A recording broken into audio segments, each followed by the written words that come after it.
Hi friends, today I am giving a lecture on example problem on quantified statement with more than one variable using inference rules.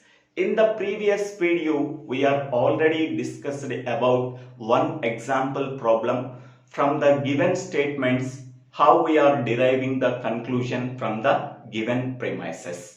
So please refer that example for better understanding of quantified statement with more than one variable, how we are deriving the conclusion from the given statements.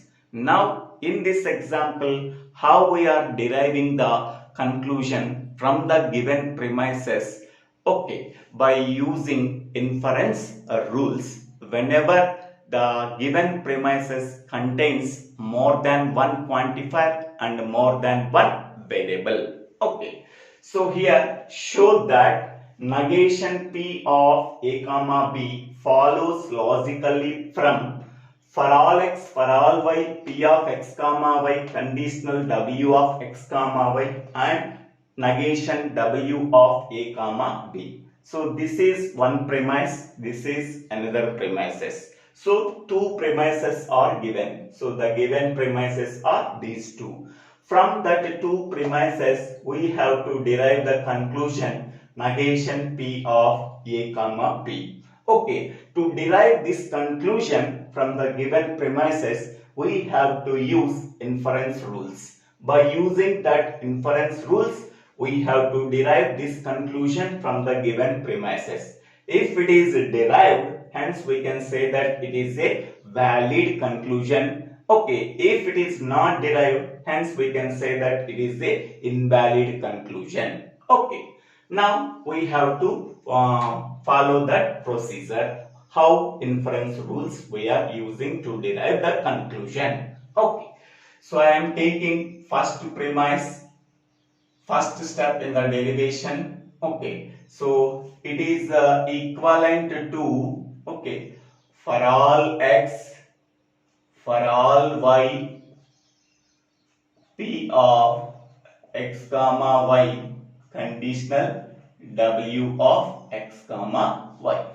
Okay, now this premise is introduced into the derivation by using a rule P, that is for all x, for all y, P of x comma y, conditional W of x comma y.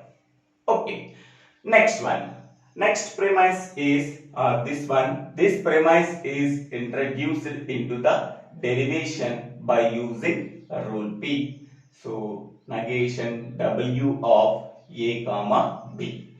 So this is the second premise. So second step in the derivation. Okay. So suppose we want to apply the inference rules on the given two premises. Okay. First of all, we have to eliminate the quantifiers. Okay, we have to eliminate the two quantifiers. Then we have to change the variable name, whatever the variable names present in the second premise. Okay, in the second premise, the variables are A and B. Okay, whenever we are eliminating the universal quantifier in this premise, okay, change the variable names as A and B. Okay, so we want to apply any implication rule. First of all, we have to eliminate the universal quantifier and change the variable names as A and B. Okay, first we have to do that task. Okay, on the first step, okay, next step in the derivation, that is 3, we have to apply a rule US on step 1. Okay, so rule US is used for eliminating only one universal quantifier. Okay, so now we have to eliminate the universal quantifier using rule US on step 1. Okay, so this for all x for all x universal quantifier can be eliminated and change the variable x as a. Okay.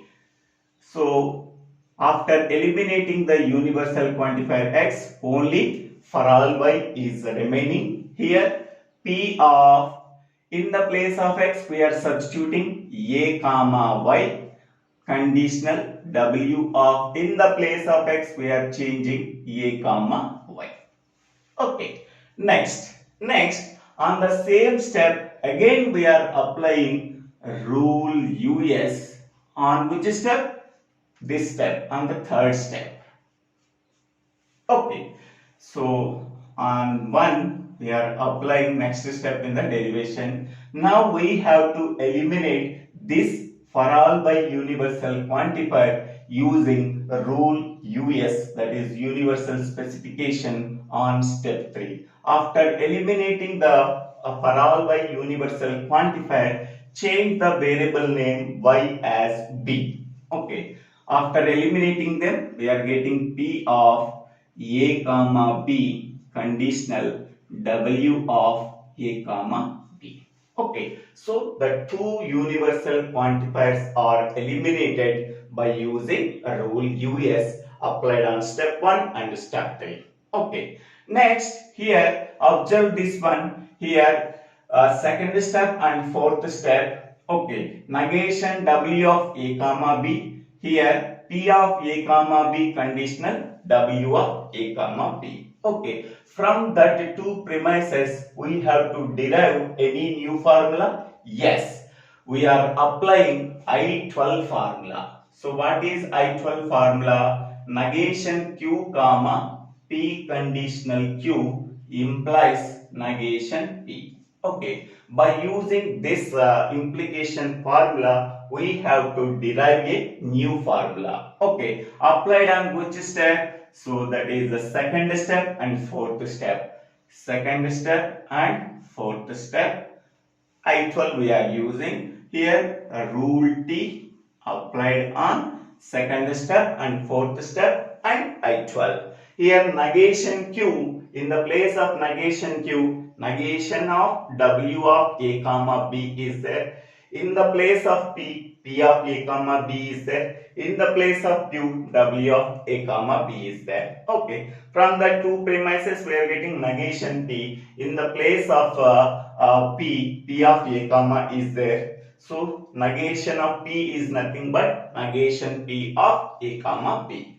So by clubbing this step and this step, so that is 1 and 2. So 1 comma 2, next step in the derivation file, negation P of A comma B. We are deriving the conclusion. Okay, so therefore negation P of A comma B logically follows logically from, so for all x, for all y, P of x comma y, conditional W of x comma y, and negation W comma W of A comma B. So therefore because negation P of A comma B is a valid conclusion. So in this way we have to derive the conclusion from the given premises whenever the given premises contains quantified, more than one quantifier and more than one variable. This is the procedure we have to follow. Thank you for watching this video. If you like this video, please share this video to your friends and classmates. If you like this video, please subscribe my channel name. So Divyala Srinivas Rao. Thank you.